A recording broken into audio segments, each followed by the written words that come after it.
If you do not understand white supremacy, what it is, and how it works, everything else that you do understand will confuse you. In all of these 9 areas of activity, economics, education, entertainment, labor, law, politics, religion, sex, and war. Anywhere on the planet, minute by minute, day by day, all of the time, all of the time, all of the time. Good morning. Top of the morning here in the eastern part of the concept called the United States. Welcome to the Counter Racist Code Show with Mr. Neely Fuller, Jr. I am your co-host, Mr. Bobby, and I am so privileged to be the co-host of this program that I do not take lightly. Thank you for calling in. Thank you for listening. And matter of fact, when you do call in, and thank you for your calls in advance, call this number, 516-453-9921, and make sure that you press the number 1 button if you have a question or a VGQ. And I would ask, ma'am, sir, please make it short so that Mr. Fuller can concentrate on the answer and then answer your request. You can also Gmail me at the numero 7, Mr. Bobby, BOBBY, @gmail.com. And your question will go into a rotation, and it will be selected at a certain point in time. And then I will, when your question is read, I will alert you the date and the time that your question is read.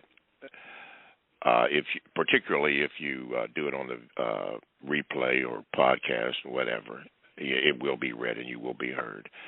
So do that. And please, when you do that, I would ask, ma'am, sir, please do not write me a novel because I will not read it now. I can't. I'm already jammed up as it is.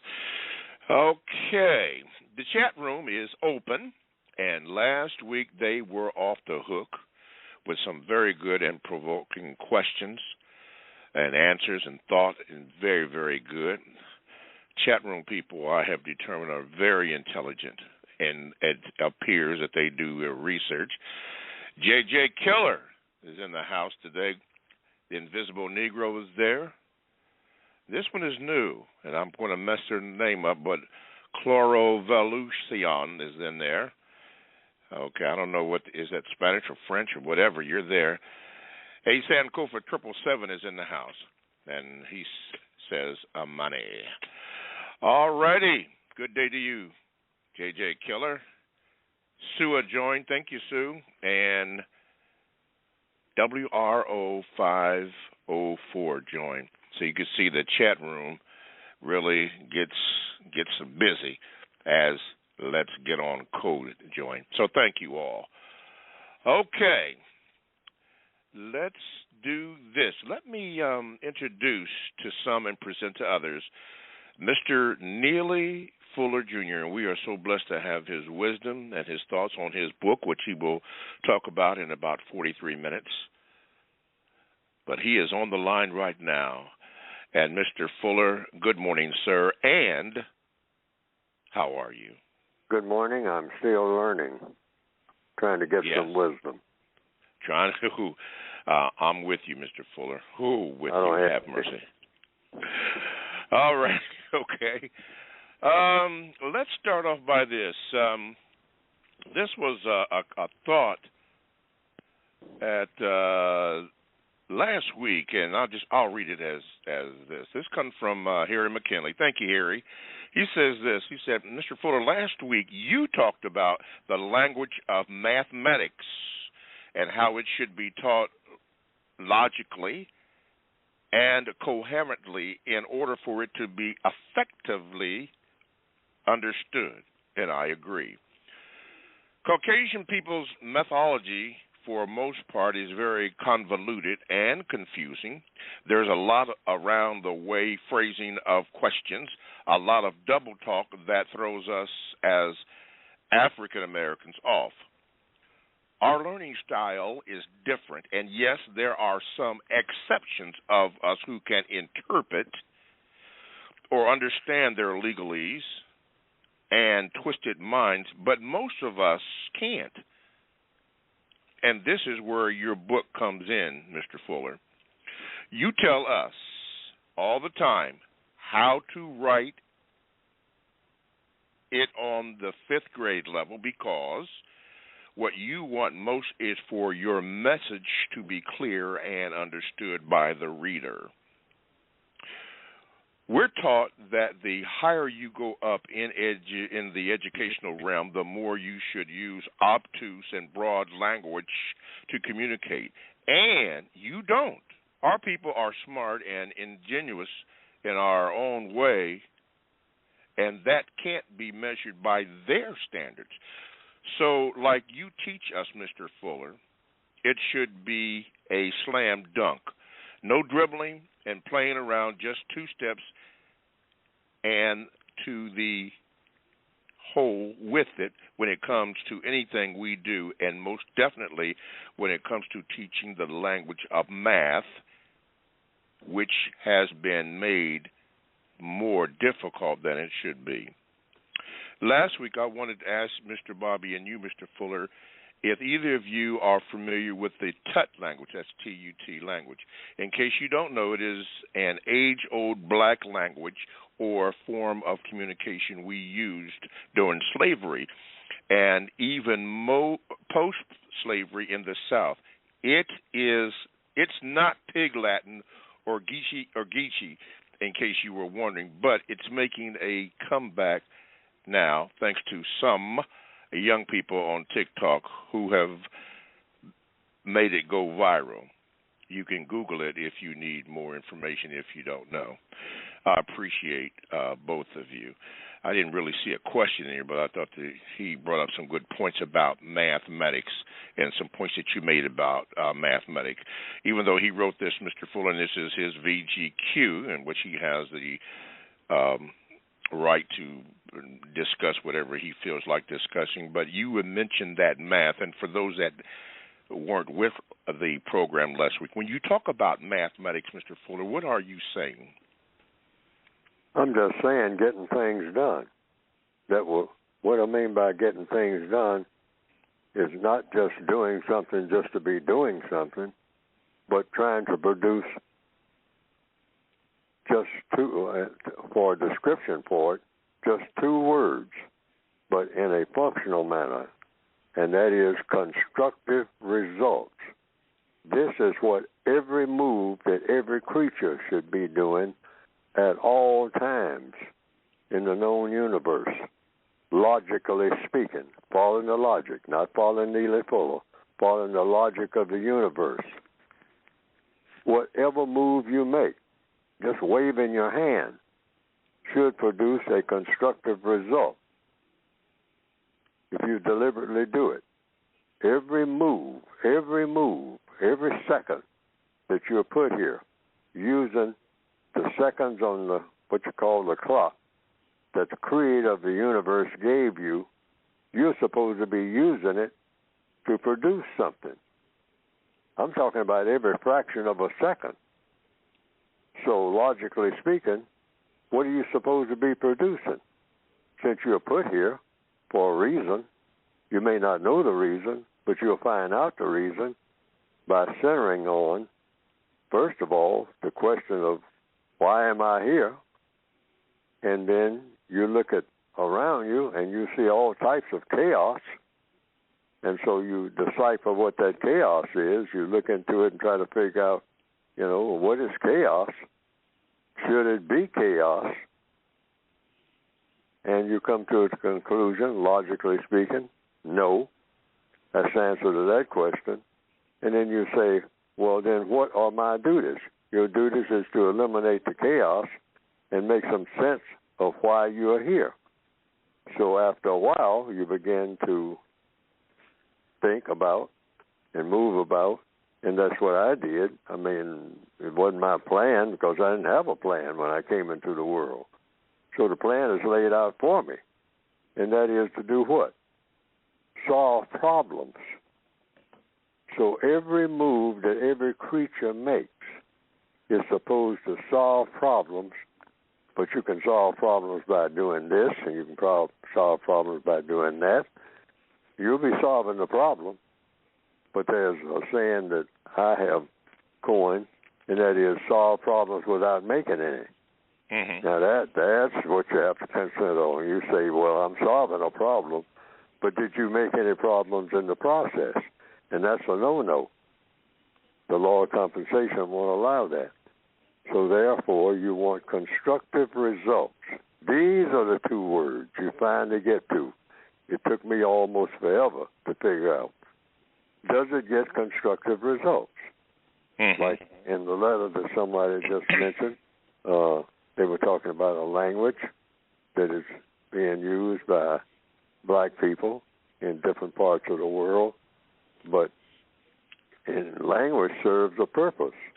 And in context of your question being asked, does that language help to produce constructive results?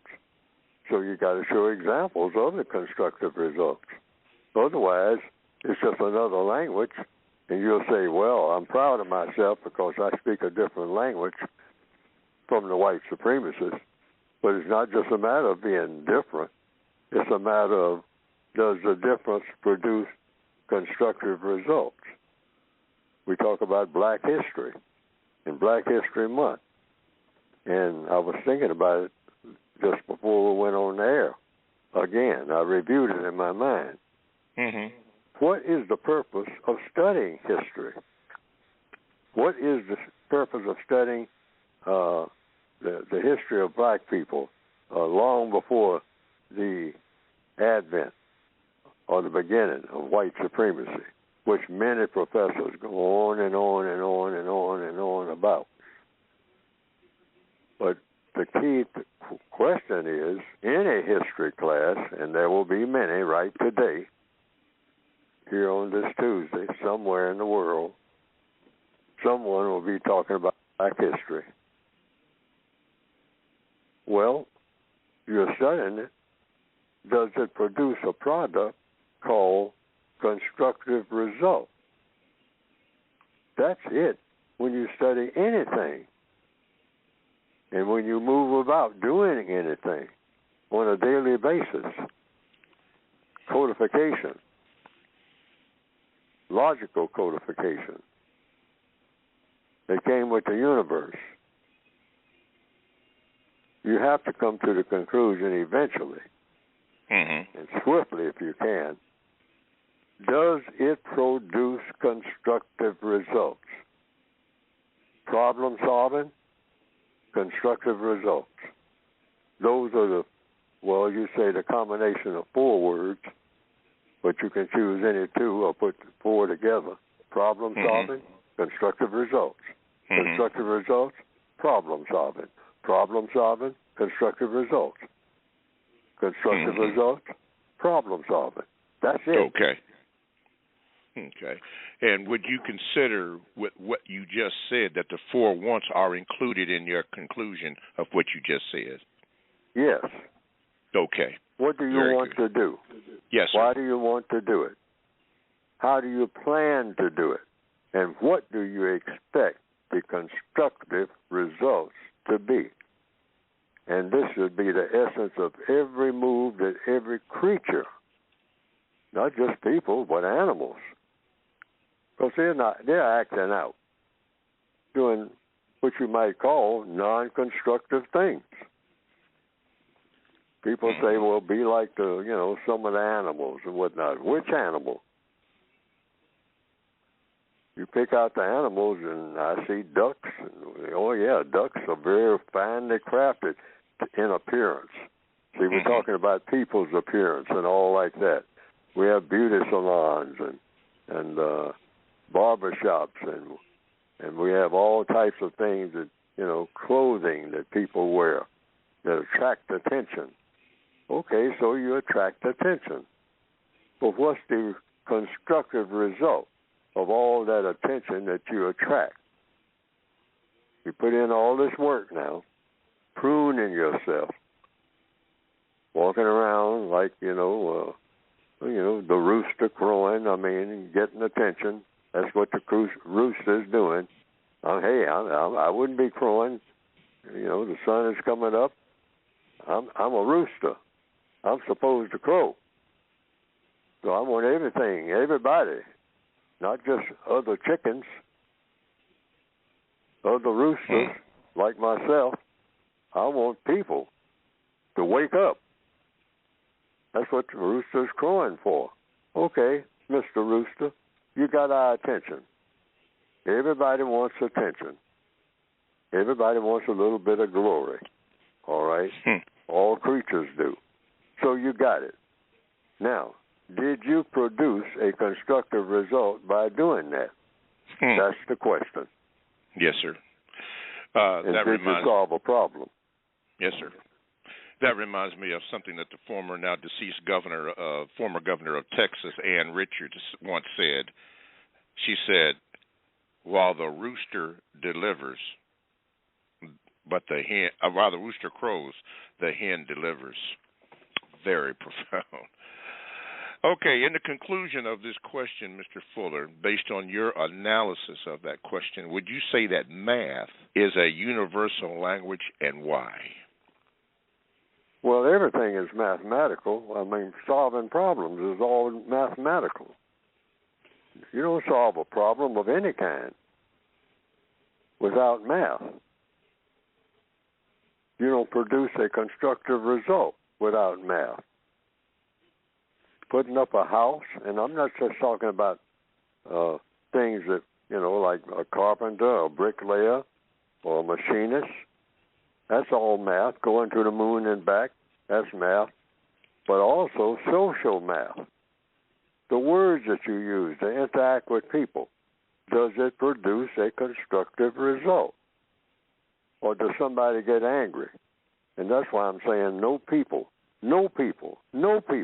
get out of that business altogether of bragging about anything that people are doing. We just do it and try to produce a constructive result.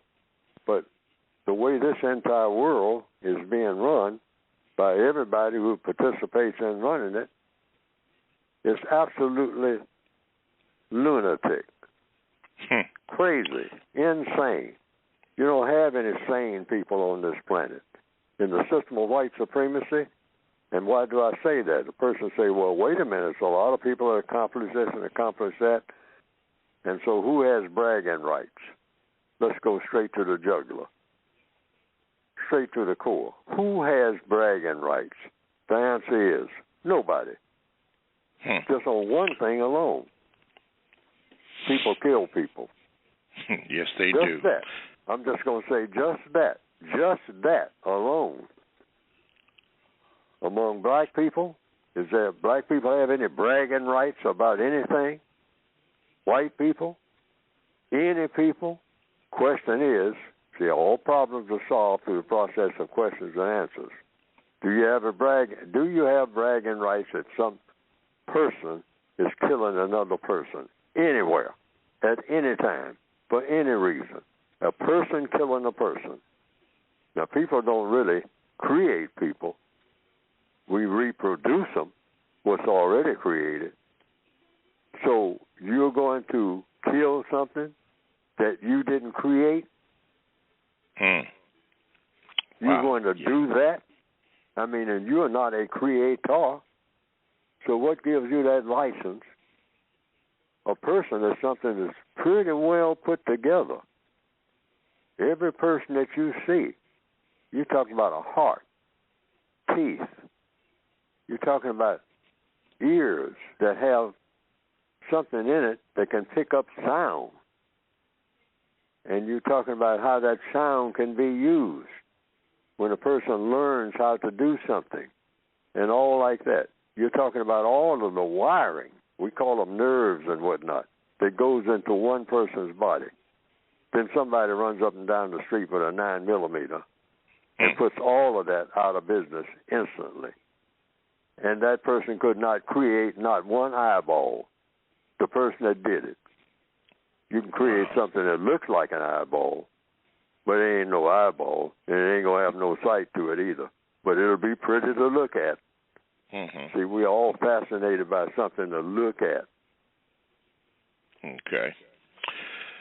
All righty. Constructive results. Question here from Ebon Halil says this. Good morning, Mr. Fuller. In reference to the mandate of the shot from hell, a.k.a. the vaccination, as a non-white person in the system of racism, white supremacy, what is the constructive result going to be when I refuse to get vaccinated and lose my job because of it? Oh, I don't know. But I have talked about the vaccinations. I thought about it because here it again. Problem solving, constructive result. We have a problem. COVID-19. We have a problem. Ebola. We have a problem. What they call, the white supremacists call, Asiatic flu. It comes around ever so often. We're under the tutelage of the white supremacists. We're prisoners of war.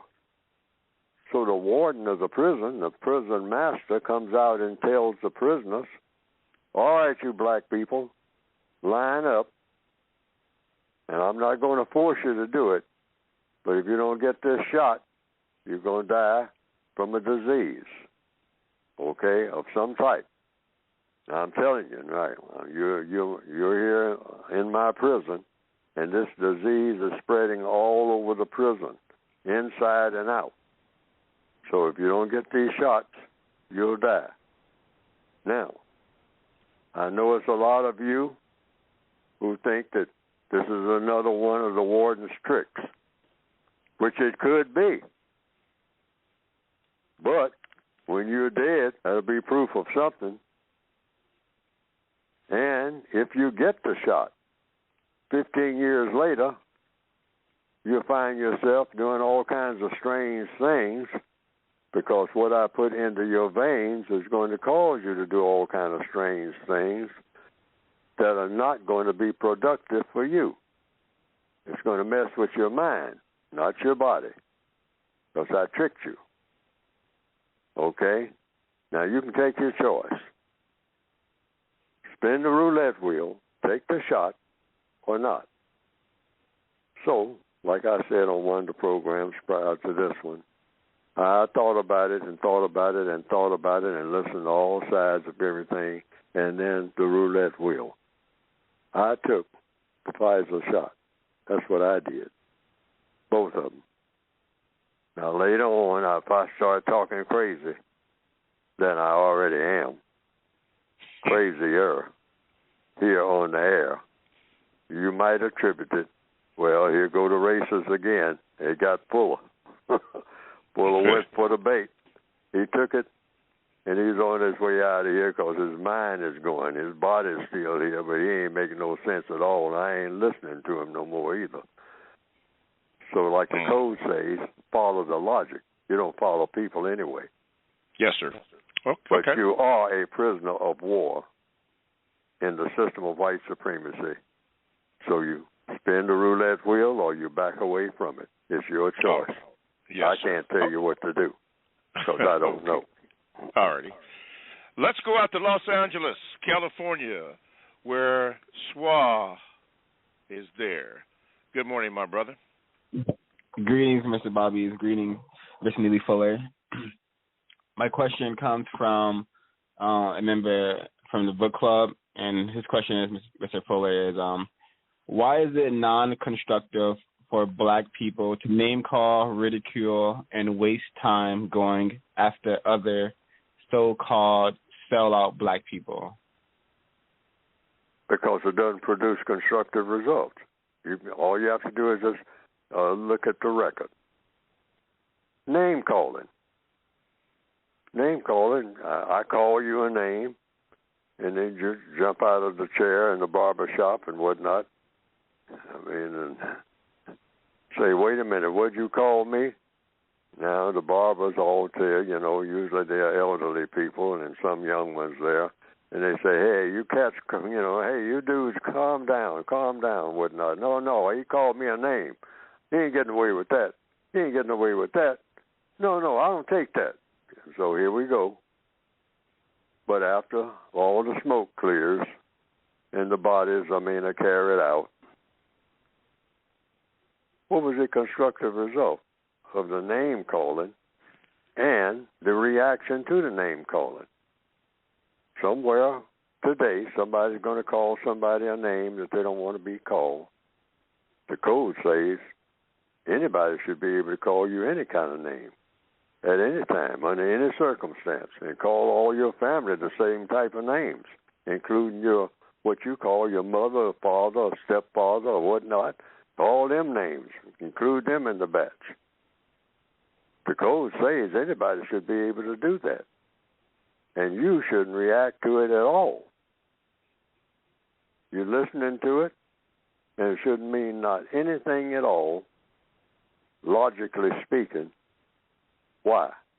Because whatever you do in reaction to it is not going to produce a constructive result, and you don't have to react.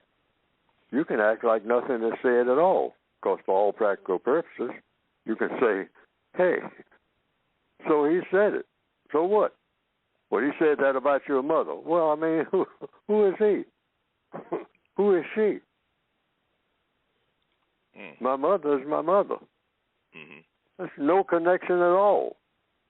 None. Why would I make that connection? Why would I help somebody make that connection? So you can write it all over the walls. Graffiti, they call it, under the elevated pass. Lindsey Jackson's mother is a B-I-T. Yes. Yeah. And you see it everywhere, all over town. And you say, I'm Lindsey Jackson. I got a mother. And that's what is written on the wall all over town by somebody, graffiti.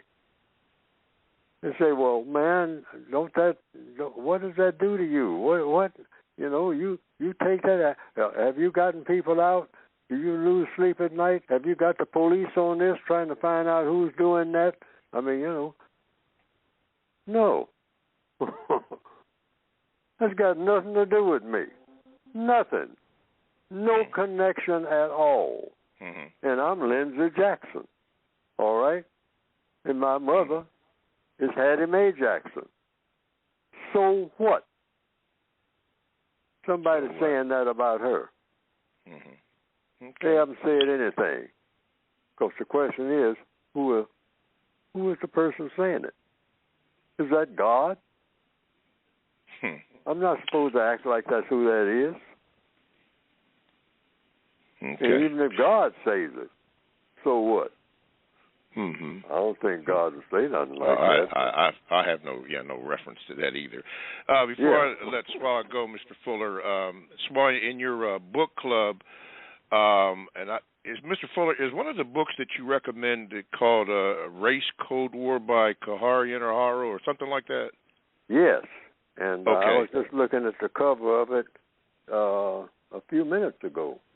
And Race Code War, The Power of Words, Images, and Symbols on the Black Psyche by Kahari Inaharo. Race Code War. And I understand he has another one called the Race Sex Code. Yeah, War, I think it is. Something like that. Yeah, sex. Yeah. And I used to be on his program called Straight Talk Live, Radio 1. And I used to be on my own program. He had me on for a long period, in which you, Mr. Bobby, were the host. Yes.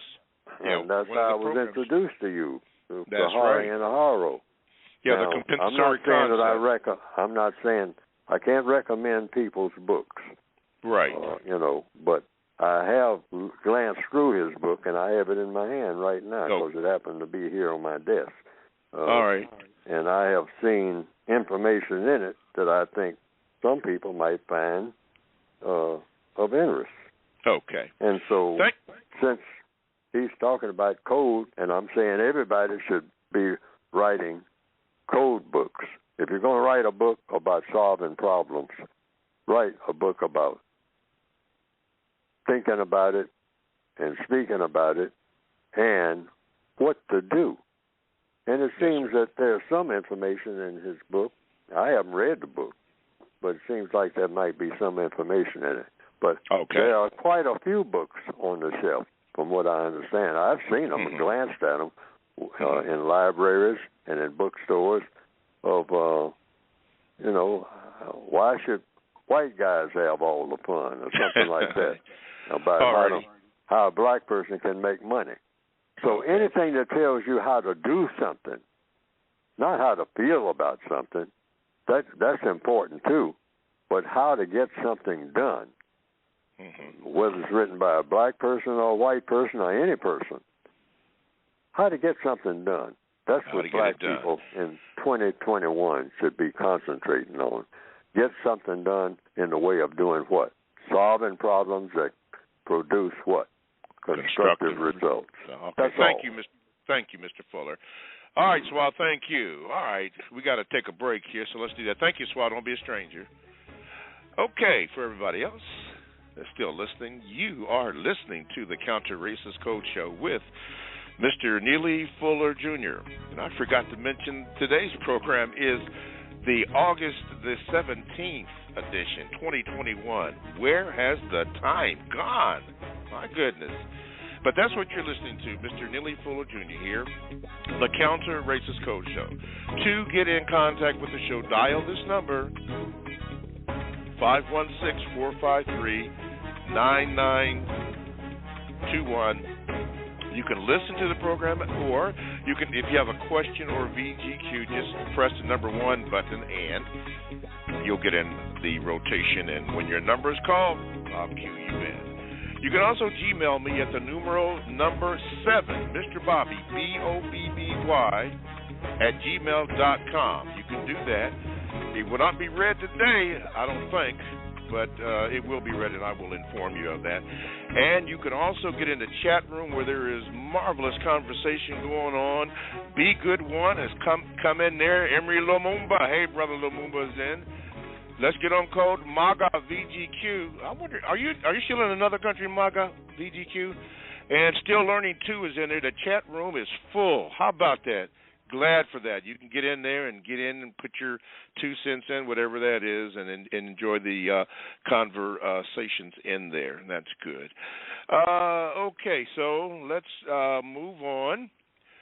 Let's move on with Darnell. Let's see here if we can get you in here, Darnell, from the great state of New York. Darnell, let's see. Is it up? Okay, there you go. Darnell, good morning, sir. Good morning, Mr. Bobby. Good morning, Mr. Fuller. Good morning, Good morning, sir. My question today, Mr. Fuller, is why is it important for the individual victim of white supremacy to have a constructive code of thought, speech, and action? Because we don't have one. The white supremacists rounded us up and just have racist woman, racist man dictate what our entire existence should be about. And then what they decided that our entire existence as people categorized by them as black to serve them so that they can get the 3 things that all people want, all creatures want: fun, glory, and material comfort. Now, everybody wants those 3 things. So the white supremacists figured out a way to do it on a color basis. But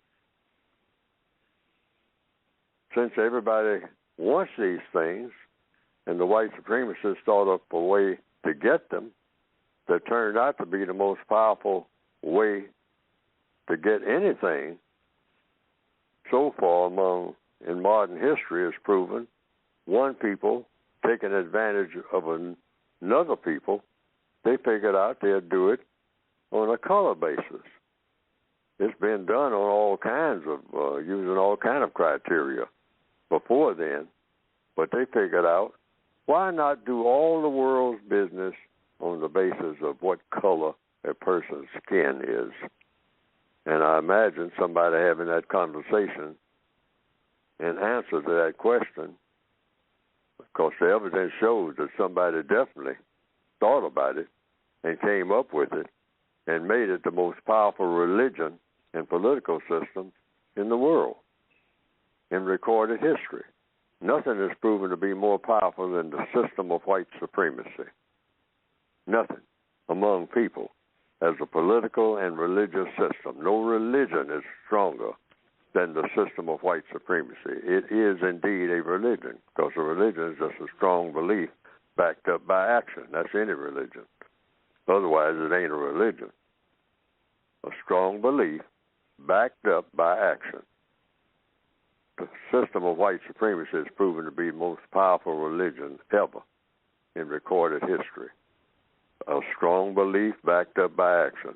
They prove that they can do what they say they do. And anybody who challenges them so far has gotten knocked flat. Mm-hmm. So it's the strongest of religions. It's the strongest of political systems. So they came up with a code for doing it. Like you have to have a code for doing anything that's successful. And that's why black people need a counter code. The white supremacist code has been successful. By the time the average white person is 15 years old, they have picked up on the basics of the white supremacist code without anybody mentioning white supremacy or anybody mentioning the word code. They just follow what they see other white people doing. And when they're around black people, there's a code. Certain things you do, what's a code? Certain things you do, certain things you don't do. Mm-hmm. Certain things you say, certain things you don't say, and a way to say it, and a way not to say it. But by the time, they'll make mistakes. They do. But they correct them. That's a part of their code, too, which black people do not have. Black people keep doing the same things over and over and over and over and over and over and over again. It's crazy. Knowing full well that they're going to fail. Mm-hmm. But they do it anyhow, because we've gotten used to it. We've gotten used to being failures, so much so that we practically embrace failure. Drive-by shootings and all kind of stupid stuff like that, filling up all the jails with stuff by doing stuff that we know that's where it's going to wind up. Take a little while to get there, but not really. Not really. When I say a little while, it really takes a little while. The average black person gets away with a few things that starts down that road. How many drive-by shootings can you have before one of them, somebody out of homeboy car full makes a mistake, and then the dragnet is out? And that's why we fill up the jails. Every jail you find black people. I mean, when you say jail, that means almost automatically black people. And we keep doing the same things over and over again. Codification, yes, counter-racist codification says don't do it. We need a code about what to do, what not to do, what to say, what not to say, under every circumstance. That includes all areas of activity: economics, education, entertainment, labor, law, politics, religion, and war. All righty. Darrell, don't be a stranger, brother. I don't have to tell you that, but I'll tell you that anyway. Thank you for your call. Produce21 in the house, in the chat room, said about codes. Codes can be learned through demonstration, mimicry, practice.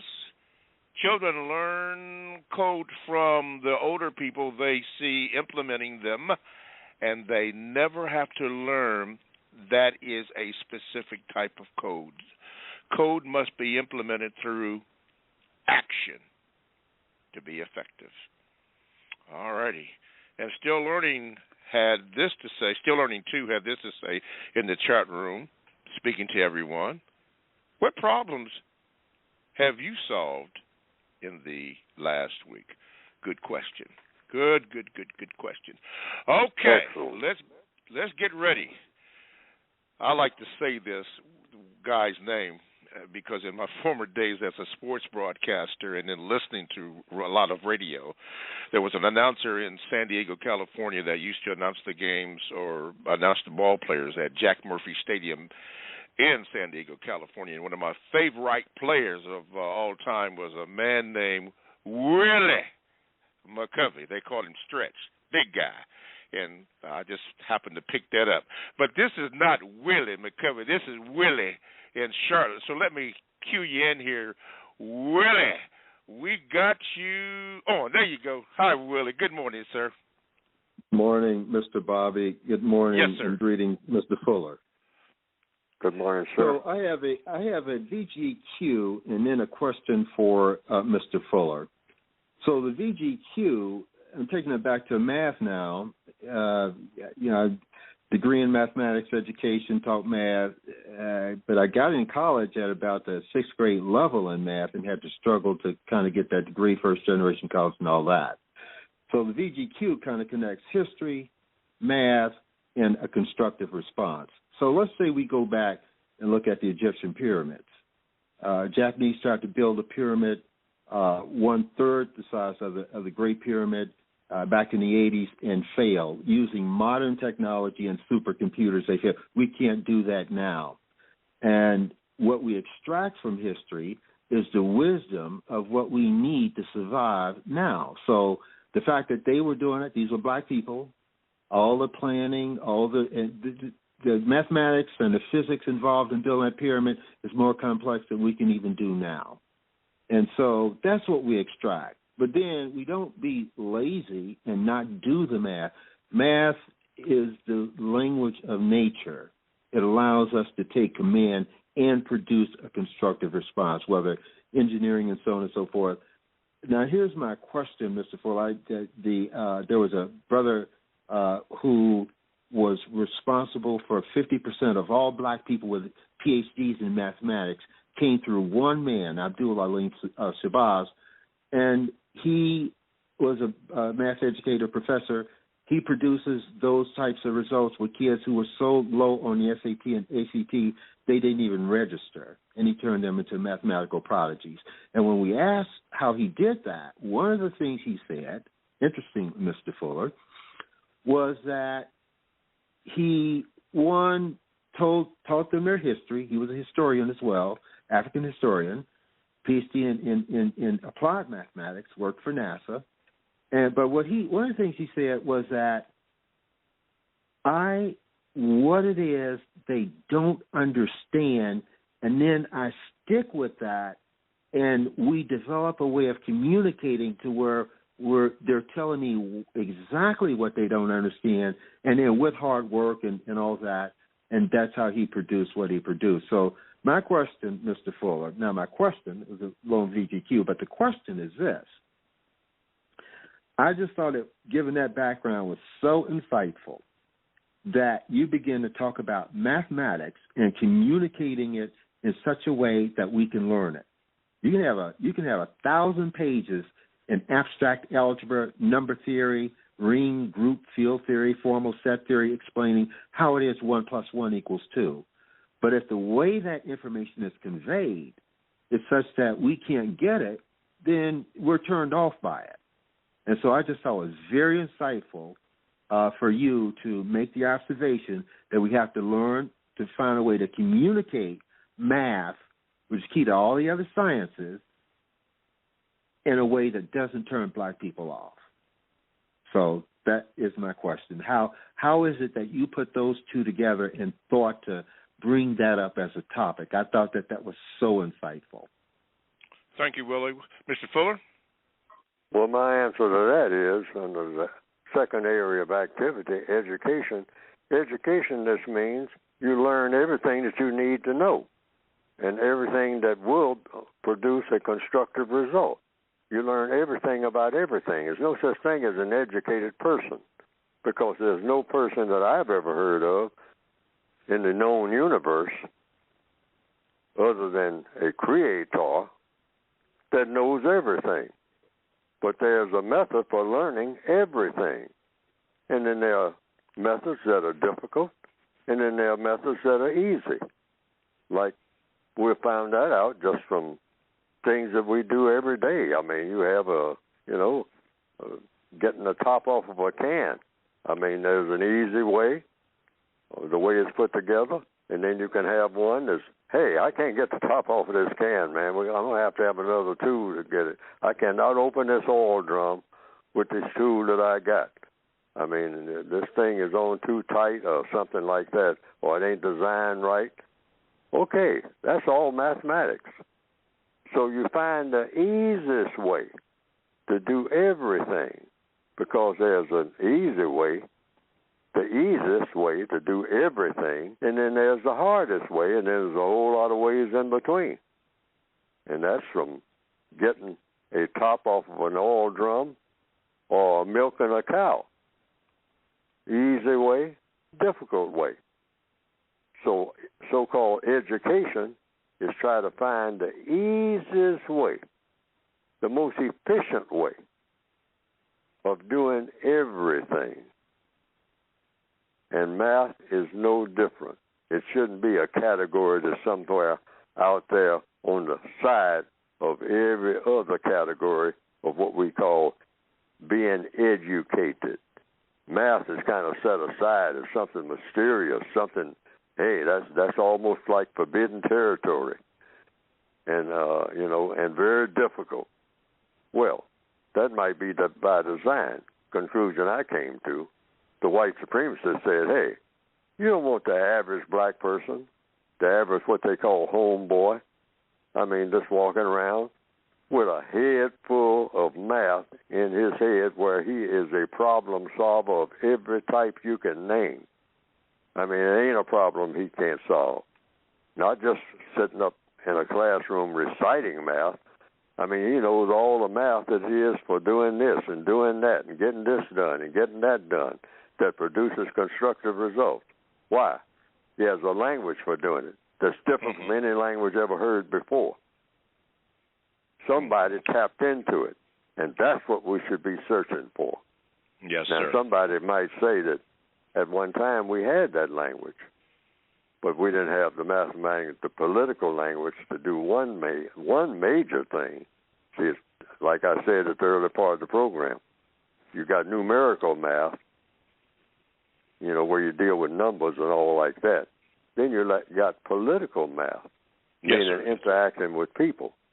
And the one thing that all of the so-called geniuses who were black that I hear about from historians, I say they weren't geniuses when it came to one type of math, and that's what you call political science. They didn't know what to do about the system of white supremacy. And we got the evidence of that right now everywhere. Mm-hmm. So we don't need anybody bragging about what black people, what our ancient ancestors, they didn't know how to handle white supremacy. What about that math? Yes. Okay. Thank you, Willie.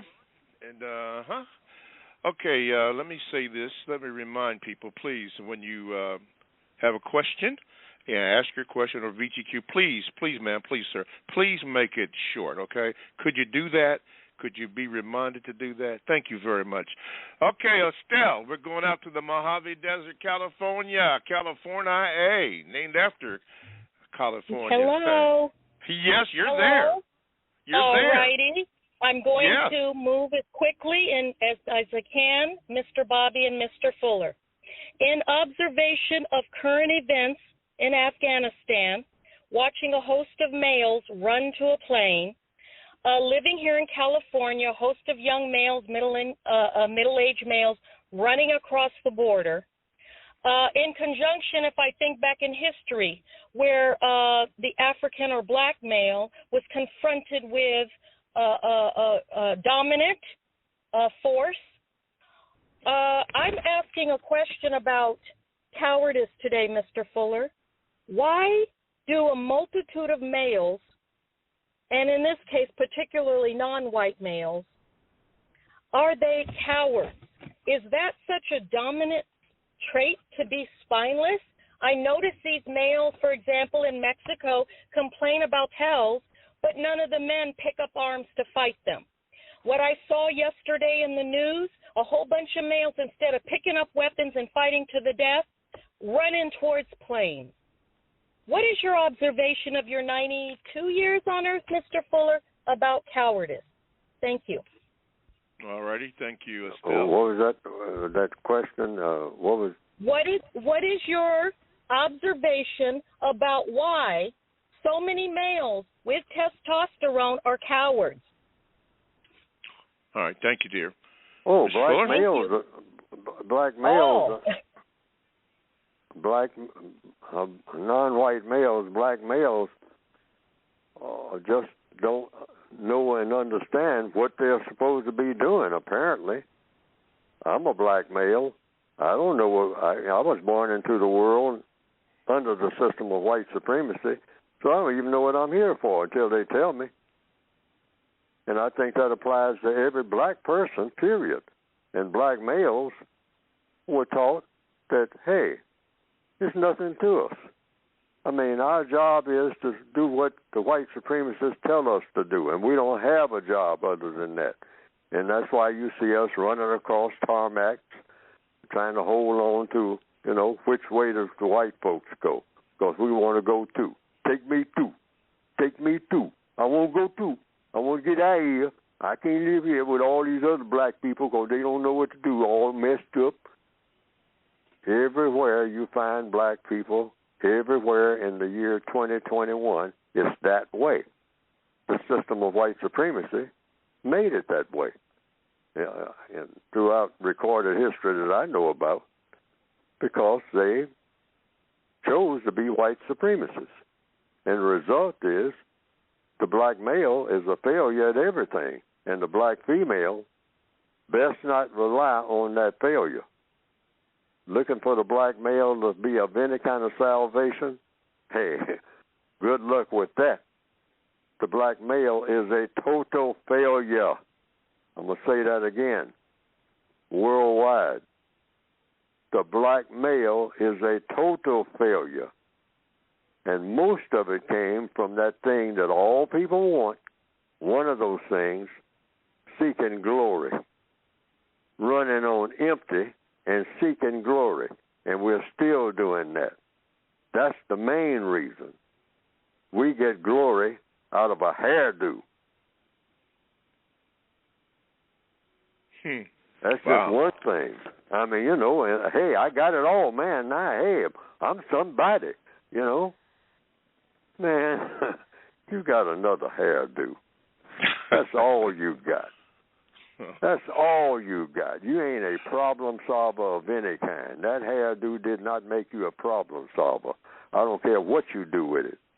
I don't care how many different types of hair you go and buy in a store and hang it on your head. I don't care what kind of turban you wear. I don't care what kind of cloth you wrap around your head.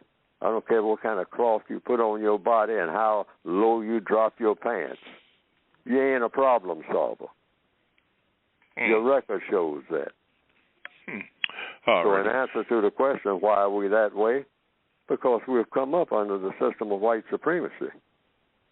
People who were trying to do something else, the white supremacists killed them immediately. And so what was left is what they have made us up of. And that's what? A bunch of garbage. That's what we are right now. We need to face that. Got to leave it there. Thank you, Estelle, for your question. Mr. Fuller, we got about 4 minutes in the first hour. So let's talk about your book. Got to get that out. The textbook for victims of white supremacy, of which I am one, and that's the only title I have that's worth having, because that's what I am. Victim of white supremacy is what I have been since before I was born, and I've been one ever since, and no other title that you give me fits more than that title. And so I wrote a book about it, but not about me, but about what the problems are, because we're faced with mountains and mountains and mountains and mountain ranges of problems. We should be in the business of becoming other than problem makers, problem solvers. That's the kind of reputation that black people should be aiming for. We'll be seen a different way, and we'll see ourselves a different way if we just commit ourselves to say, hey, if it ain't about problem solving, I don't want to have nothing to do with it. Every black person should be saying that all day, everywhere. If it ain't about constructive problem solving, I don't want to have nothing to do with it. That's code. Now, I've been talking about code, and this book that I wrote is about having a code. The racists have a code. That's why they're successful. We need a problem-solving code, something we don't have.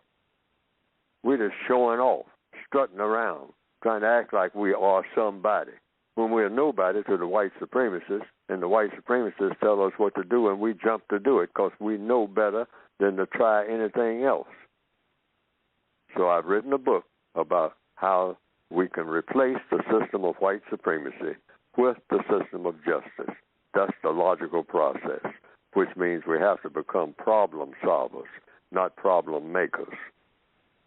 So we do this in all 9 areas of activity, and I've written a book to show us how to get there.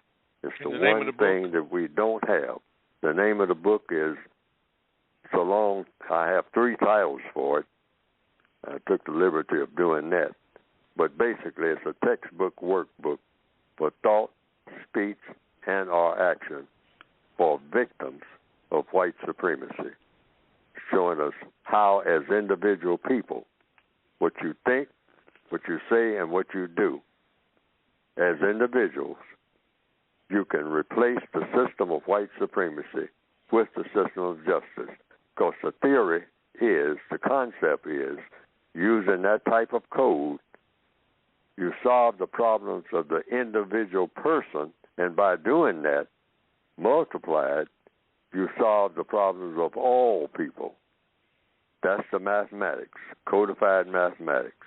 That's the logic. Okay. And you can get the book by going to producejustice.com. Okay, That's and make sure that you producejustice.com. Ask for the United Independent Compensatory Code System concept. Right. You'll see it come up on the screen. Right. Yeah. When you go to producejustice.com, that will come up on the screen. Mr. Fuller, have you had any information about anybody getting the book from their local libraries? I know we had some conversation about that on a few shows. Have you heard anything about that? No, but I've been trying to. I have some people working on trying to get it in all the libraries, and then I can probably, because I really have to spend a lot of money, right down to the bottom dollar, trying to get my book out there. And it's got that stiff price on it, which I've been trying to bring down for years, and I can only do that with volume. And I'd like to put it in hardback for everybody. All right, it's in paperback now. It's a textbook. It should last, okay, but it's not even made out of strong material to last. But I do the best I can with what I have.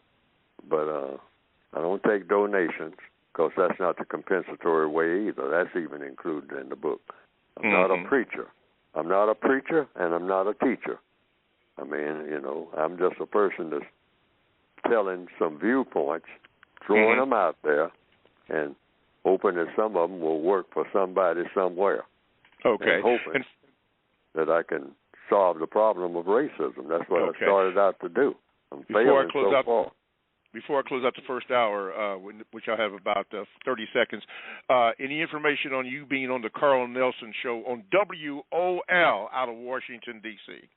No, that's Dr. Cathy Hughes' station, the one that I was with all down through the years for a long period, with different people being the hosts there, Brother Bay and Brother Mark Thompson, he called himself his name. Okay.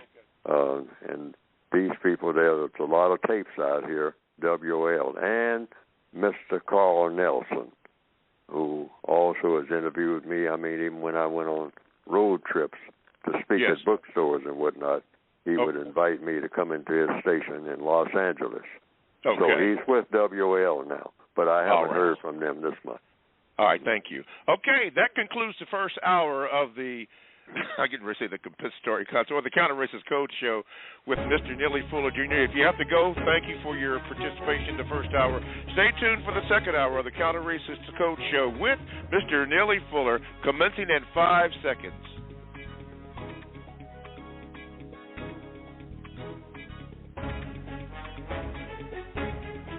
All righty, good morning and welcome back to the second hour of the Counter-Racist Code Show with Mr. Neely Fuller, Jr. I am your co-host, Mr. Bobby, and every thing that Mr. Fuller says is really about the book that we just finished discussing, which you can get by going to ProduceJustice.com. The book is the United Independent Compensatory Code System Concept. It's a book that he will be further discussing about 43 minutes in the hour, but it's a very good book, a textbook that you can use, a textbook workbook for thought, speech, and or action for victims of racism, white supremacy. We say that because there are new people that join the program every week and need to know what the heck are we talking about. Well, that's what we're talking about. That you can get and you can also get the book at ProduceJustice.com. If you'd like to participate in the show, you can do so by calling 516-453-9921 and depress the number 1 button. Please, ma'am. Please, sir. When you have a question or VGQ for Mr. Fuller, please, I would ask that you be short to the point so Mr. Fuller can answer your question. And please don't ask 5 or 6 questions in there because it does get a little bit confusing. And that's the one thing that he preaches on this program. We don't want to have things that are going to confuse people. There's already enough going on as it is. But anyway, be brief with that. You can also Gmail me at the numeral 7, Mr. Bobby, BOBBY, at gmail.com, and I will try to get your question on as soon as I can, maybe not on today's show, but it will be in rotation. And you can join the chat room, which there are a lot of questions and a lot of answers, a lot of information in the chat room. Yeah, so make sure you get in that. Okay. Thank you. Let's go to Marcus. Marcus, out in Cali. Wait a minute. See, let me push the button here. Okay, Marcus, there you go. Good morning, Marcus. Good morning, Mr. Bobby. Good morning, Mr. Fuller. Good morning, sir. My question this morning is, Mr. Fuller, do you remember the events, or are you familiar with the events at Chernobyl in 1986? Just vaguely. Oh, okay. I guess this is just vague. I guess my question was, could you just elaborate on what was going on that time in the world? Because I wasn't alive, so I just found out about it and I read about it, watching a TV series on it, and a lot to learn in the TV show. So if you could just talk about what you remember from those events. Well, all I remember is it was in the news about some type of nuclear accident. There are a lot of sites throughout the world that deal in materials that are nuclear that are extremely dangerous. And I understand there was an accident in Russia and an accident in Japan. And periodically there have been accidents, like there are accidents in most places where there are people who do things that cause accidents. They make mistakes. And it's pretty high stakes when it comes to anything that deals with, from what I understand, nuclear materials, explosive materials. And so that's all that I know about it, except that there are whole towns sometimes, or sections of what we call countries, that have to be evacuated for many, many, many, many years on account of these accidents that happen dealing with atomic materials. And so this is to be expected. And as far as the white supremacists, in my opinion, they pretty well understand that, and they understand that they're going to make mistakes, and they understand that they're going to pollute the water, and they understand that they're going to pollute the air, and that people probably will be walking around inhaling stuff that they shouldn't be inhaling and don't know that they're inhaling it, and it's causing all kinds of diseases and whatnot that only show up maybe 50 years later in the bloodstream, et cetera, that causes all kinds of other diseases, breaks down immune systems, et cetera, et cetera. But the white supremacists, they're pretty smart people. They know all of this, but they just calculate that if it's good for the business of white supremacy, go for it. Yes. Thank you, Mr. Fuller, and Marcus, and thank you for calling in, because you mentioned it happened in 1986, or rather that you weren't born then. You know, that just struck me because, forgive me, I forget that, you know, there are young people that listen to this show that weren't born during some of that stuff. And Mr. Fuller is correct. That was an explosion in Russia that happened, and I think it did, like he just mentioned, it did destroy the whole town. And I think it's still like that. I think it is. I'm not sure. But it was a tremendous nuclear explosion. They were concerned about the radiation getting into the in the sky, and poisonous results from that. And also, as Mr. Fuller mentioned, Fukushima, Japan, which I think that we are still suffering from that with certain fish in that area that come from Asia. Within that nuclear explosion down there, there's been all kind of nuclear explosions that we know about, or that they chose to tell us about. There probably have been others according to their history. But thank you for your call, Marcus, and I will be aware that there are young people that listen to this program all the time, that some events that I took for granted that people knew about. I'm glad you mentioned that you were just born in. Thank you very much, Marcus, for your call. And you know the routine. Don't be a stranger. Okay, we're going into the great state of New York, and we're going to get some holla from the dollar. That would be Dollar Bill. You are on with Mr. Fuller. If I can, there you go. Dollar Bill, what's up? Hey, good morning, everybody, and thank you. Well, a hot show, Mr. Fuller. You wide awake. That rooster analogy. I had to text that one out to all my buddies this morning. It was great. This was great. Oh, my God. You know, I got to go back to work soon, guys, and I'm back with the kids. And this thing about math, it was so helpful. I want to thank everyone that brought that topic up. I also wanted to discuss about a quick thing. I'm going to make it very quick, Mr. Bobby. And good morning, Mr. Fuller. How are you? Good morning. Good morning. I'm still learning. I know that's right. Okay, I'm trying to be wise. I heard you. I've been reading your book. I'm out of town, so I don't have my copy of my book. But I had another copy of another great author who passed away very early in life. I'm sure possibly you've heard of him. His name is Amos Wilson, and he's written a lot of books on basically the black consciousness. And I know you've said that you don't know what that word means. But he talked about the history. We're talking about why the history of our history, and why when we become, he calls it amnestic, or some type of amnesia towards African tradition.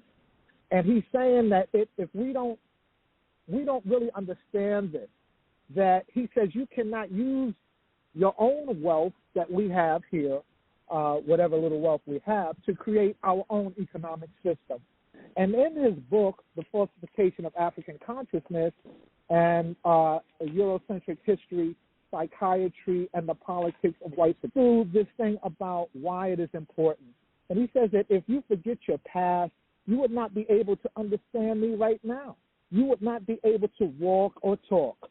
You did not learn to walk and talk and do things you're doing at the moment you enter here. You learned it. You learned to do them in the past.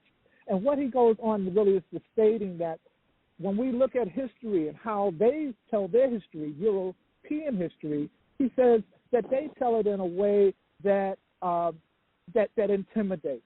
And then he says, hey, we better hang in there and think about our history. And he says at the end, I'm going to sum it up right now, Mr. Bobby. I'm just kind of trying to paraphrase everything. He says the European doesn't care whether or not we remember the facts. and the details, as long as we remember the impression, as long as our personalities have been impressed by his history and transformed into a fashion compatible with European interests. Historiography may be used and function to rationalize ideology and justify the status quo, to motivate activity and to create consciousness. We see all that the time.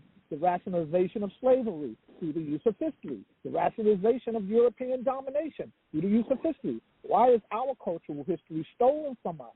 So that we can think that we had no culture until the European gave us his or projected his own upon us, so that we can feel that we are not capable of culture and of the developing of culture of our own, and one that could be respected the world over, so that we develop an inferiority complex and that we think about so often today. And I'm going to stop there, and I'm just wondering what are your thoughts, and you know, you're wonderful, Mr. Fuller, so I'm going to leave it there, Mr. Bob.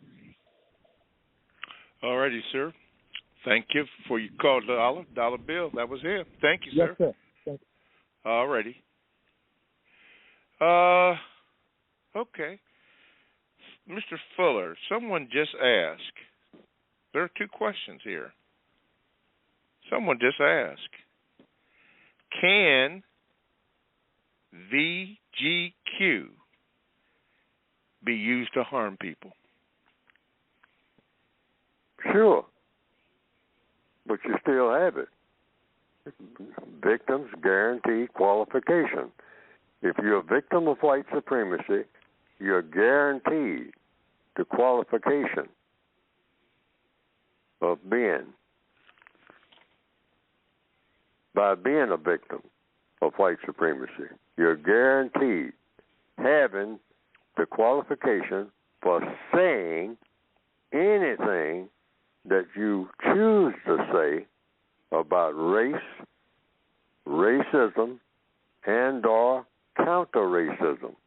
Counter-racism meaning being against racism. You can say anything that you choose to say. You're qualified to do that. Somebody might hush you up, but that doesn't say you're not qualified to say it. I don't care what court of law you're in and all like that. And so I came up with that invention of VGQ to accomplish something. In other words, to solve a problem. What was the problem? Black people getting into arguments with each other.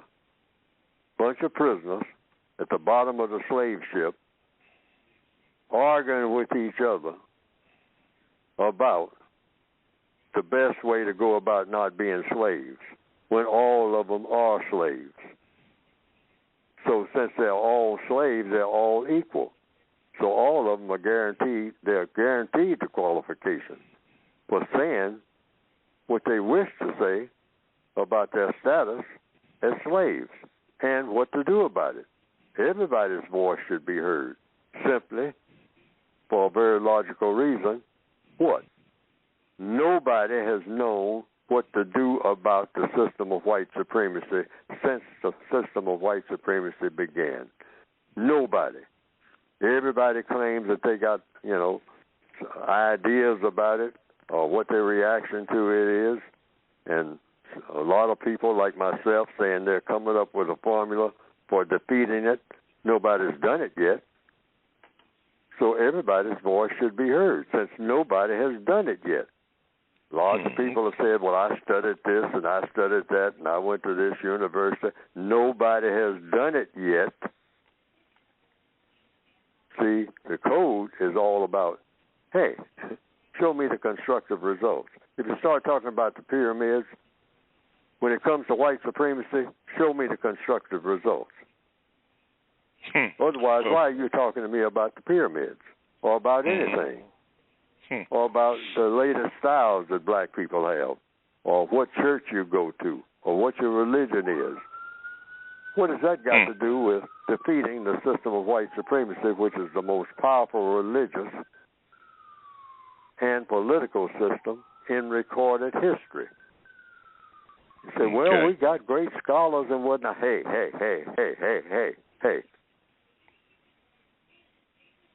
What is the constructive result that you can show me about how to get rid of the system of white supremacy. Nobody has done it yet. We got all this talk about ancient history. We got all this talk about who did this and who crossed what river when and all like that. That means nothing to the white supremacists. They say, yeah, all these black people around here talking about what their ancestors did. Said, I just got here yesterday. I walked in and took over everything in a slam dunk. I mean, all of their 1,000 years of going here and going there and doing this and doing that, millions of years going back, and all the great scholars, all the great speeches that they made then and are good at speech making now, and people like Neely Fuller walking around high, talking about he's writing some book about how to deal with me. All of you are a bunch of chumps. You can't deal with a 15-year-old white person on a daily basis. All of you are wimping out and running over a tarmac and whatnot, chasing down airplanes, talking about, take me where you going, because I don't know what to do here. Well, we came here and fixed your roads and did everything. What have you been doing all this time? We went into the ground and came up with stuff and built great cities that you now walk around taking credit for. You shouldn't be taking credit for nothing, Negro. Okay. Now, the second thing is something that Dollar Bill, I believe he alluded to. Your thoughts on this question, Mr. Fuller. Can you be responsible for what you don't know? Well, you tell the truth about everything when it comes to race, racism, and counter-racism, and that's what I think that I'm trying to do now. I hope that I am. I bet not be doing anything except everything that I'm saying is true, that black people are failures. That's true. I mean, I don't care what kind of drums we beat and all like that. We are failures. Failures at what? At dealing with the system of white supremacy. That's what. I wouldn't care what our history is otherwise. That is the main thing that we are failures at. And no one has come up with a solution to it yet. And that is the main thing that we should be trying to do, rather than looking for something to take credit for. That's a bunch of foolishness. Bunch of prisoners looking for something to take credit for. Prisoners. First of all, don't be a prisoner. Then start doing all that talking about how great you are. Okay. I don't know if that directly did it, but I'll accept it for time purposes. And then the third one was this. Mr. Fuller, do you think it's strange that the Taliban just took over Afghanistan without firing a shot, just basically walked in and just took it? Is that strange in the circumference of war, or supposedly war? Well, a lot of people say the white supremacists failed at doing this and failed at doing that. The white supremacists have not failed at being white supremacists. And when they go into a place or walk out of a place, that just means they're just moving around. You might say, just moving furniture around in their house, which is the entire planet. And they move people around, and they do a little bit of this and a little bit of that. See, now I'm not saying that what we call the United States government, the Americans, are white supremacists, because they are not. Americans are not white supremacists. We've got to learn to use language correctly.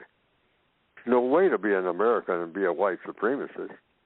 But the white supremacists run the world. And so what do you call them? They call themselves by all kinds of titles. Christians, Republicans, Democrats, communists, capitalists, socialists. Boy, the white supremacists got every kind of title you can name. Priest. I mean, when it comes to titles, they're the masters of titles. But a white supremacist has one title that means it all. as far as they're concerned. And the only title that really counts, white supremacists. That's the title that they have. That's a special type of white person. So a lot of white people who are not white supremacists, some of them classified as black. But their skin is white. So who's fooling who? Black people, we got a lot of black people who look exactly like white people. We got them in our families. We're the ones who are confused. The white supremacists are not confused about nothing. That's why they're supreme. All righty. Okay, thank you for being in the chat room, Justice Soldier. Nuran said this, good morning, Mr. Fuller. I understand that, Mr. Fuller, you are a victim of racism like me. However, I just want to sincerely thank you for opening my eyes to the reality of this unjust system. What you have said about the only religion on this planet being the religion of racism, white supremacy, is accurate and brutally honest. I thank you, sir, and thank the Creator for you. My question, Mr. Fuller, is what is your advice to black males regarding, quote, divorce, end of quote, from black females, especially with children involved? Thank you, and have a good day. If you can't get along, you're already divorced. But you're divorced anyway, even if you're getting along, because that's the best you're ever going to get in the system of white supremacy. Now, black people got to understand that. You will never get your relationship, no matter how hard you try, to be what it ought to be in the system of white supremacy. Why? Because it's an arrangement in a system that's not designed to sustain a productive and a constructive relationship of any kind if you're black. Prisoner of war who've been taken into custody in an illegitimate war. We are illegitimate prisoners. We are illegitimate children of the white supremacists. Nothing is going to work the way it ought to work, including our so-called quote-unquote marriages. Now, we can make do, but you got to go into it, and if you come out of it, which most likely you're out of it before you get into it, it's not working the way it should work anyway. It'll never work the way it should work. I want to make that clear. Male-female relationships will never be what they ought to be in the system of white supremacy when it comes to black people worldwide, period. In the system of white supremacy, no matter how hard you try, it will never be what it ought to be. Mm-hmm. It will always be ragged. It'll be tacky. It'll be trashy. It'll be terroristic. There you read go. In the paper just the other day, young 16-year-old, I think, 17-year-old, shot his girlfriend and killed her. And I think that it has to do with her being pregnant. I'm not sure, or something like that. But, and he knows that, hey, he's not, he's arguing about it with her. I don't know what the details were. But for black people in general, worldwide, relationships of any kind will never be what they ought to be in the system of white supremacy. I don't care how it looks on the surface. It still isn't the way it ought to be. Okay. We have never experienced anything the way it ought to be. That's impossible. It's impossible. Because it can't be done in the system of white supremacy. It just can't be done. Alrighty. And finally, she said, it was said, wait a minute, what should black people do in all areas of people activity regarding the impact, shut up, Mr. Bobby, of Asian people on black people, parasitic impact of Asian people on black people? Thank you. Well, it's just like overcrowding the whole of the slave ship. That's all. It's a very simple formula. The white supremacists always set black people against each other, and then they add to it when black people start talking about Black Lives Matter and all like that. Say, well, I'll fix that. And what I'll do, I'll have you fighting the Asian people. You ain't going to fight me. I mean, you know better than that. All your granddaddies know better than that. So I'll just set you, have you running around knocking Asian people down. Why? Because I have trained you to pick on the weak. That's why you go after each other. You pick on somebody weak and you walk up and bust an old, what you might call a Chinaman, which is an insult, I understand, calling a Chinese person a Chinaman or an Oriental, which is supposed to be a piece of furniture. And you just walk up and hit him and knock him down, knock his teeth out that I read about the other day and all like that. The code says, stop it, stop it, stop it. All you're doing is just taking your own weakness and transferring it to somebody that you think that you can take advantage of, because that's what we have been taught under the system of white supremacy. You Negroes pick out somebody weak among yourselves and take advantage of them. I mean, do harm to them so you can feel better about yourself with your no-good self. And you're going to feel better about yourself. You'll say, well, I can't be nothing that amounts to anything, but I'm going to be something. I'm going to be somebody who can beat up somebody else. All right? So you pick on somebody weak. And we are weak people. We're not a strong people. In the mind, we have strong bodies. All right? We can make a lot of noise, but we are weak-minded people, and we have proven that. Yes. Winding up being a slave shows you're weak-minded. Excuses won't work. Okay. Got to leave it there. You are listening to the Counter-Racist Code Show with Mr. Neely Fuller Jr. here on blogtalkradio.com. I am your co-host, Mr. Bobby.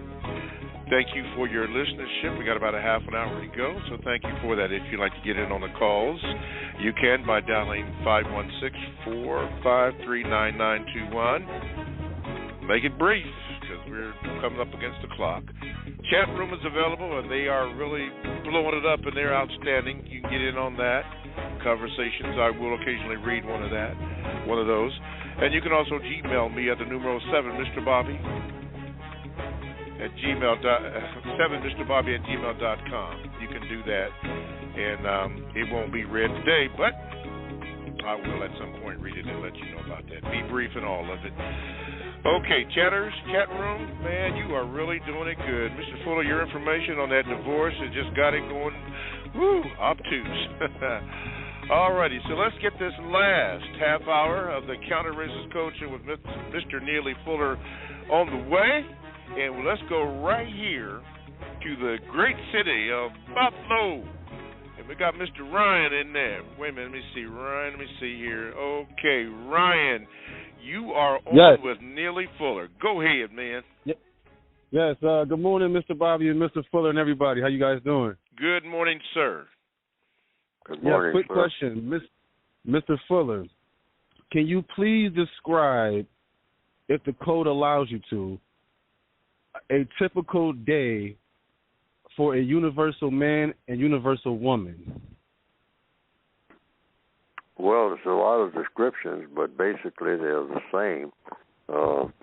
You can, whatever, well, you can just wrap it up really very shortly just by saying a universal man and a universal woman, or that's the training for it. You cannot be a universal man and a universal woman in the system of white supremacy. That comes after or in the process of becoming. Using that word becoming. That should be the aim, to be a universal man or a universal woman in the universe, meaning you're people who can go anywhere in the universe any time of day or night and function in a manner in all areas of activity that produce what? Constructive results. There it is. So some of the characteristics of anything that basically of a universal man and universal woman is that the major characteristic in a capsule is that it's a person that every move that he or she makes produces a constructive result. You don't make a move that doesn't produce a constructive result. Now that requires miracles, really. Everything that you do, every breath that you take, everything that you say to somebody is going to always, without fail, produce a constructive result, meaning it's going to solve a problem. There it is. In a manner that produces a constructive result. That's universal man and universal woman. But you practice doing it under the system of white supremacy, looking forward to becoming qualified to have that title. Now, in the process of getting rid of white supremacy, which is producing a constructive result, and replacing it with justice, just center on that. See, we don't have a goal that makes sense.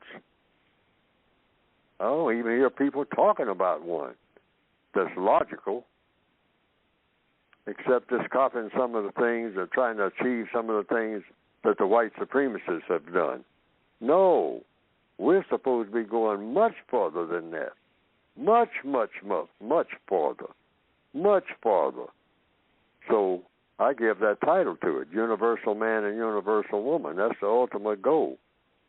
People who are practically mistake-proof. Now, who is that? People who are mistake-proof? Every move that you make produces a constructive result? Well, a person might say that ain't ever going to happen. Should be the goal anyway, in answer to your question. A person that doesn't make mistakes.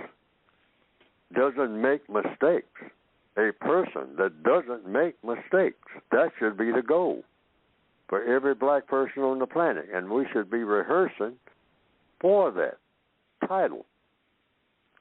Like a boxer working out, or like a runner, or like a baseball player, a basketball player, or a gymnast. Set that goal. Say, well, that's unachievable. Okay? You learn by making mistakes. What are you talking about, Fuller? I'm talking about mistake-proof. I'm talking about something that, what's this character on TV, Dr. Spock, that would blow his mind. That's the kind of people we need to be. That would make him sit up and take notice. My goodness, I've never seen anything like that. That's the kind of people that every black person should be aspiring to be. Mistake-proof. I don't make mistakes. And every move that I make produces a constructive result. What kind of constructive result, Fuller? Problem solving. Every move that I make solves a problem. I don't make problems. I got a reputation. My ancestors have reputations for being problem makers. Here come the black guy. Here come the black female. Got a whole lot of mouth, but ain't solving no problem at all. Doing all this talking and can't solve a single problem. All of them put together. Can't even solve a kindergarten problem. Worldwide. And want somebody to, I demand respect. Yeah. I demand respect. Based on what, Negro? With your sorry self. Okay? So we should be universal people. We haven't even set that as a goal. That's a part of the code. Mm-hmm. And in answer to the question, the basic description of a universal person is, this thing that I'm doing, is it going to produce a constructive result? Yes or no? Because there's no such thing as in between. So in order to get on that kick right now, like I'm trying to be on it right now, I'm trying to produce constructive results from what I'm saying. There it is. Constructive results. Now, have I failed so far? Yes. Because I haven't seen any results like the problem being solved. I set out to solve the race problem. And I'm going to die, I think, in a few days or whenever, sometime soon, and I will not have done it. So one thing you can say Neely Fuller's legacy is, he tried to solve the race problem. He failed. Because it's all about, it's not about personalities. Not about personalities, it's about getting the job done. Replacing the system of racism, ultimately with universal man and universal woman, period. Anything less than that, don't take no bow, period. And that includes Neely Fuller, another failure. Okay. Before I get to you, Justice, Mr. Fuller, yesterday evening I got a call from California about somebody that is, very concerned about you and asked me a question about you. And following the code, I said, well, you would have to ask Mr. Fuller about that because, I just simply followed the code. I don't know. But you just made a statement about, death, and then you mentioned a few days. And whenever you say that, it's been my observation, Mr. Fuller, that a lot of people are very concerned. And the gentleman asked me, were you sick or all that? And I could not answer that. And I said he would have to ask you. And I know that, or I'm aware that there are people who are listening to that are very frightened when you say something like that. Could you or would you or you would prefer not to address what you just said about in a few days, or what does that mean? Oh, that just means that it can happen any time. Okay. I mean, that's all that means. It can happen any time to anybody. I mean, somebody who is listening to this program, it can happen to them. They can walk out in front of a car in the next 15 minutes. Okay. Okay, or semi-trailer, I mean, this comes barreling through the red light and hits you in your little,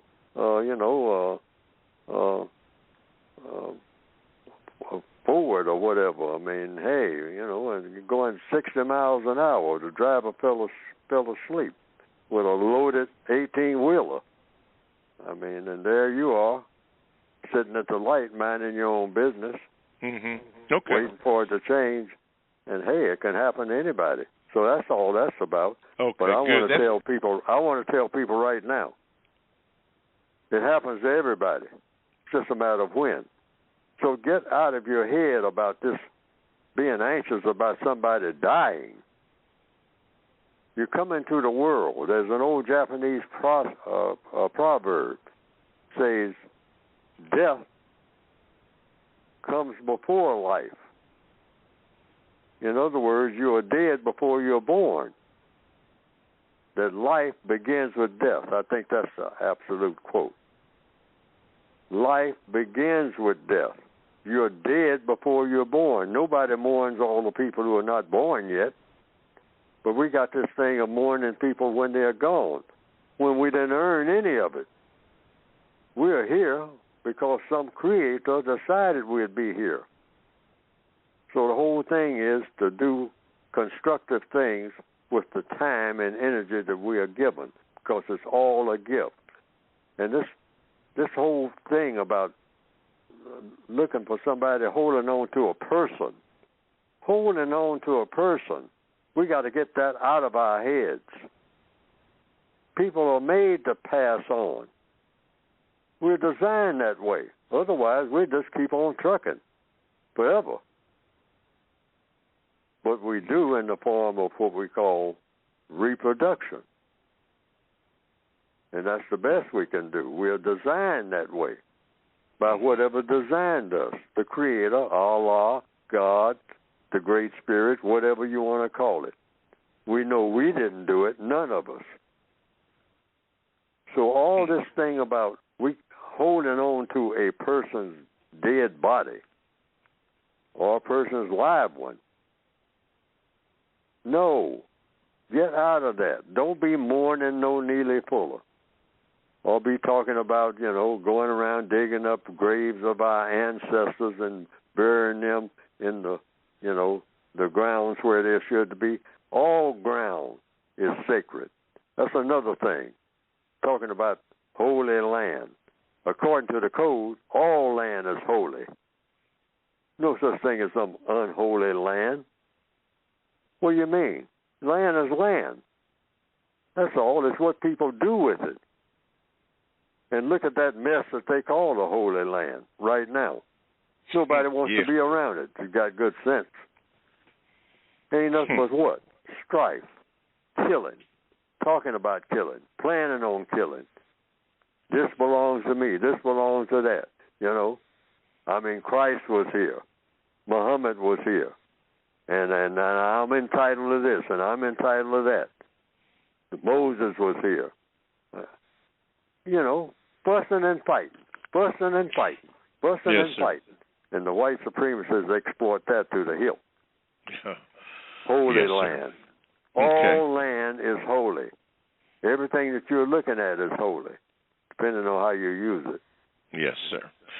All righty. All right, David, since you asked that question from California, there you go with the answer. Hope you're listening to the program. Let's go to Justice in, I think they call it Illinois. Justice, you're on with Mr. Fuller. Go ahead, please. Justice? One more time. Justice in Illinois. You're on with Mr. Fuller. Go ahead, please. Okay, Justice. Got to let you go. All right. John, before we get to the break here. John in Houston, you're on with Mr. Fuller. Go ahead, please. Good morning, Mr. Bobby, and good morning, Mr. Fuller. Good morning, John.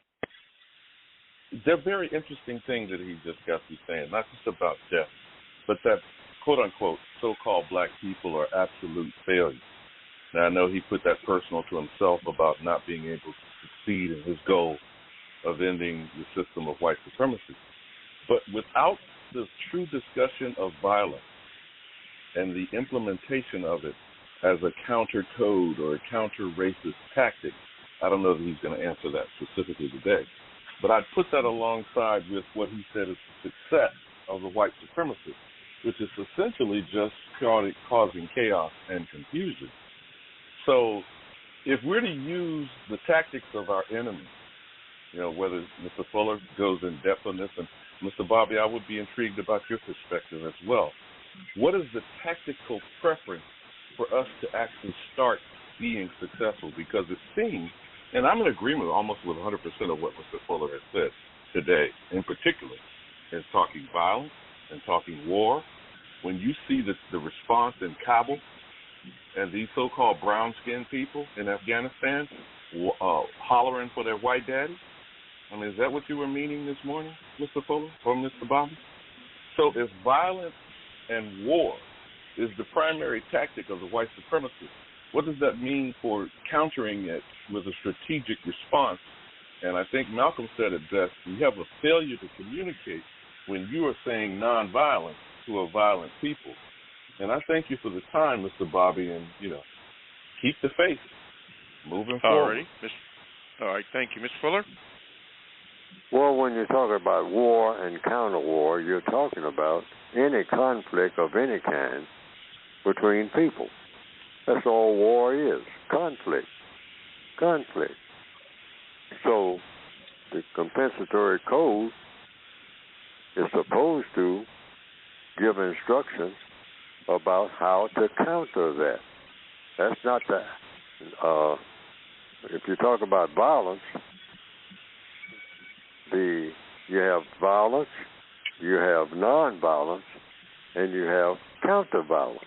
Mm-hmm. Nonviolence is the complete absence of any kind of violence.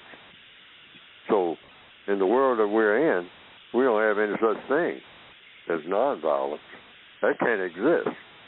So you got violence and counter-violence until you can have nonviolence. That's when you have universal man and universal woman. So the code just outlines, like people say, well, why don't Fuller, you don't talk about the war section. Well, because I have the war section in there because that's a huge part of what we're talking about when we're talking about white supremacy. White supremacy itself is violence, all right? We're always in violence because white supremacy itself is violence. Everything about white supremacy is violent, okay? And they brag about it. They thrive on it. They want to continue it forever. But under universal man and universal woman, you won't have that. Now, the code is designed for us to lead to that world in answer to the question, what black people should be doing. But here again, I got to emphasize this thing about the personality, Neely Fuller, and all the other Neely Fullers that will come behind him, and all the other people, all the other black people, all white people who are trying to straighten this mess out. I'm saying, don't concentrate on the person. Concentrate on the logic. Logic came with the universe. That's where the keys. Yes. I mean, it's all out there, the logic. What does Neely Fuller follow? I'm trying to follow logic. Everybody should be trying to follow logic. Do not follow a person around the corner. People make too many mistakes. All people. I don't care what kind of people they are. Yes, sir. Yes, they make too many mistakes. Mm-hmm. And that includes Neely Fuller. And, includes all of us. All right. Thank you very much. Don't forget, hey, get the book. Go to producejustice.com and get all the information that you need. Get the book. All right, let's go to Florida. Matt, Florida, you're in the house. I think I got you. Go ahead, Matt. Are you there? Okay, let me see. Matt? Hello? See. Okay, there you go. It says Matt. Yeah, you're on with Mr. Fuller. Go ahead with your question. Hi, yes. Good morning. My question is, how do you approach people with Neely Fuller knowledge when everyone's not so open to hearing it? Should you leave those people behind and just move on with what you do know? How do you do what? When people don't understand what you're trying to say to them, for example, your teachings, should you leave them behind? No, if you talk to someone, you never leave anybody that you talk to scratching their head. I mean, what's the point in talking? You know, that's a failure on my part. If I'm trying to tell somebody something and they don't understand what I'm saying. See, what I do is persist. Persistence is very important. That's a very key word in codification. Persisting. In other words, a person will tell you, I don't know what you're talking about.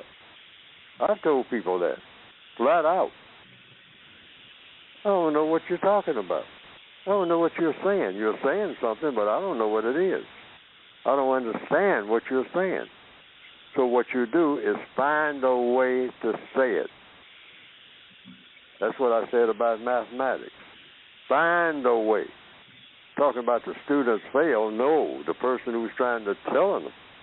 If I'm trying to tell somebody something and they don't know what I'm talking about, it means I'm failing at what I'm trying to do.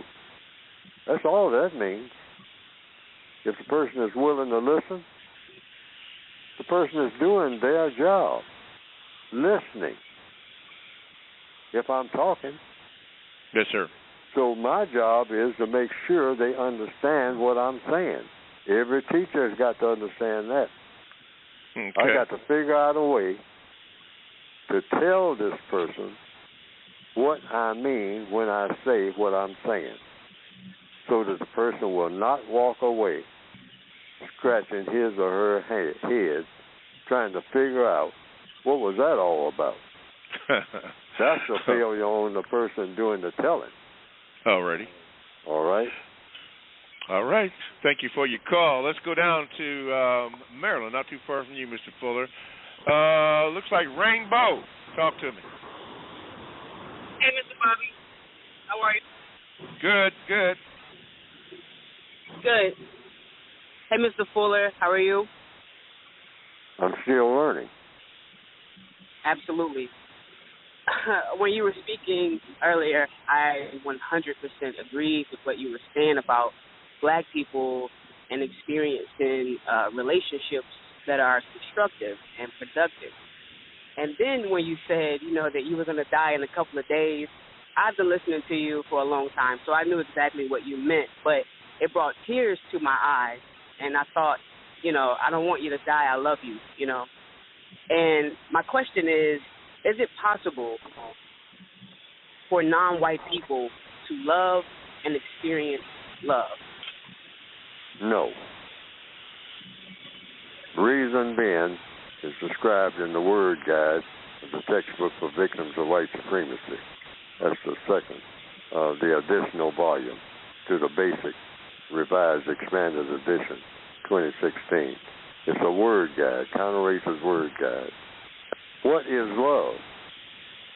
Love has the same definition, compensatory definition, codified definition, counter-racist definition as the word justice.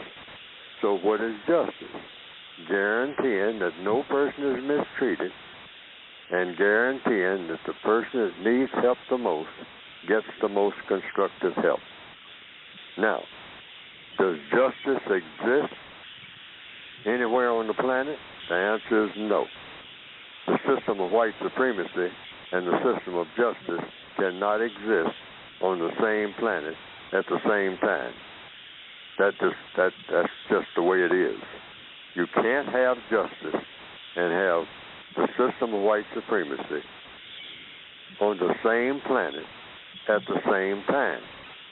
Justice is guaranteeing that no person is mistreated and guaranteeing that the person that needs help the most gets the most constructive help.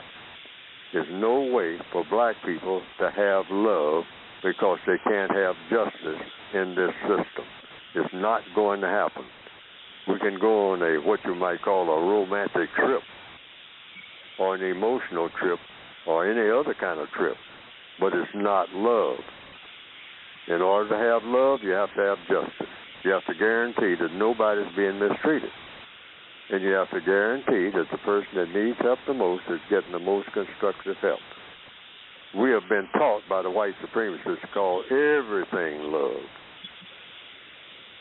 You stand in front of the judges and tell the judge, and people have done this. The judge will say, well, why did you kill her?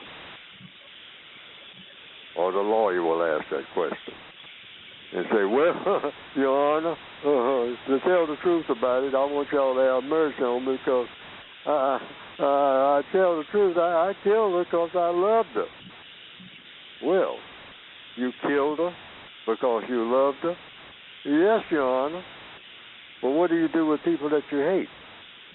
How about that question? Maybe you got it all mixed up, buddy, about what love is. Love and justice, according to the code, are one and the same. And you're not going to have love nowhere on this planet. This mess that we call love ain't nowhere close to the real thing. This is just a whole lot of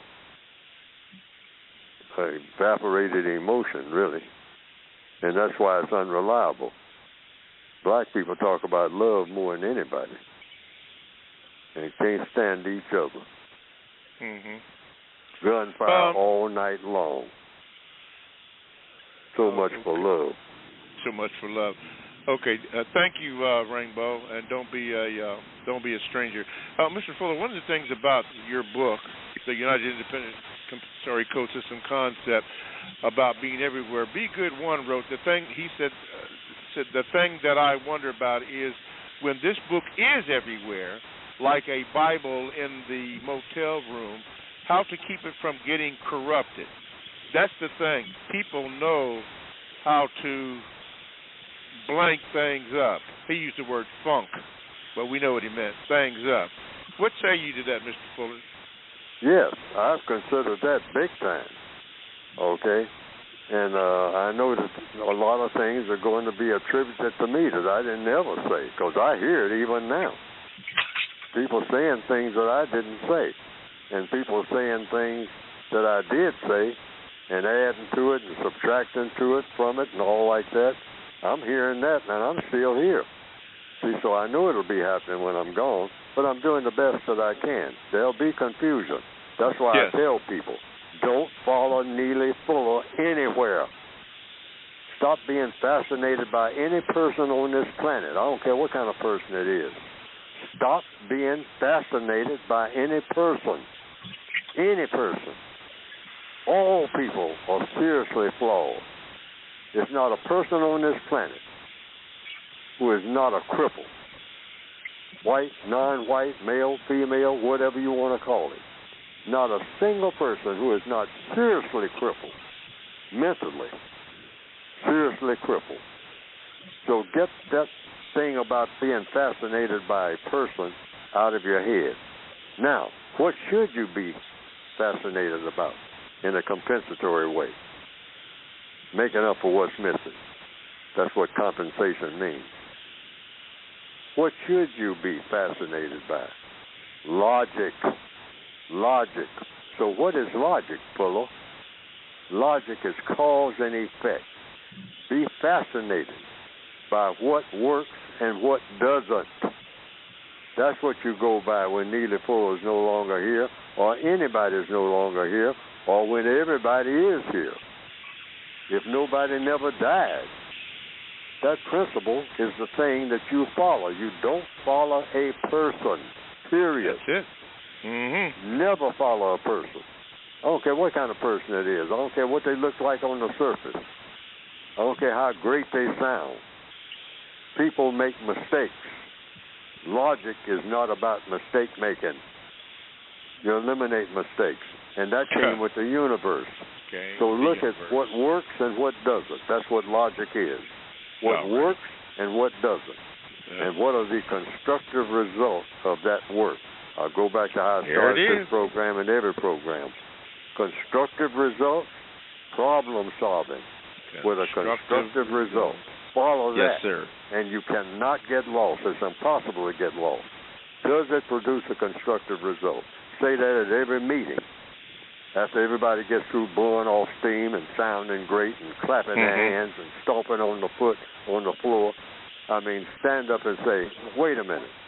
I hear all this noise. I hear all these people with all this enthusiasm. What is the constructive result? Thank you, Mr. Fuller. Thank you so much. For Be Good One, critical life theory, critical race theory, how about this? Critical life theory. Just tell the truth. Mr. Fuller, we got 1 minute. Talk about your book, and then we're going to close this baby out. Well, hopefully the book, if you get it, by going to producejustice.com, will produce constructive results. Otherwise, the book is a failure and should be, because that's why I'm writing it.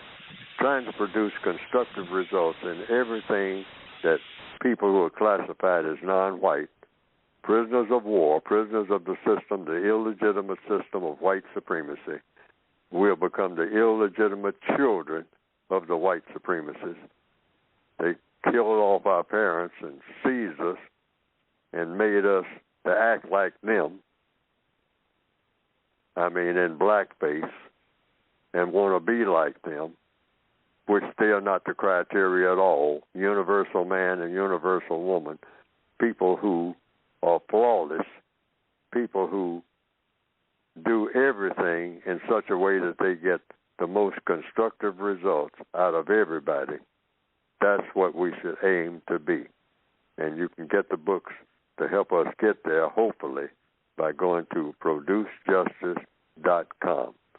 Producejustice.com. Okay. That's going to wrap our show up today. Thank you for listening. Thank you, Mr. Fuller. Thank you for all the calls. I apologize for all the mess-ups, but I'll try to do better next time. So God bless you. I hope you have a good week. Thank you, Mr. Fuller. Thank you, everybody, for listening.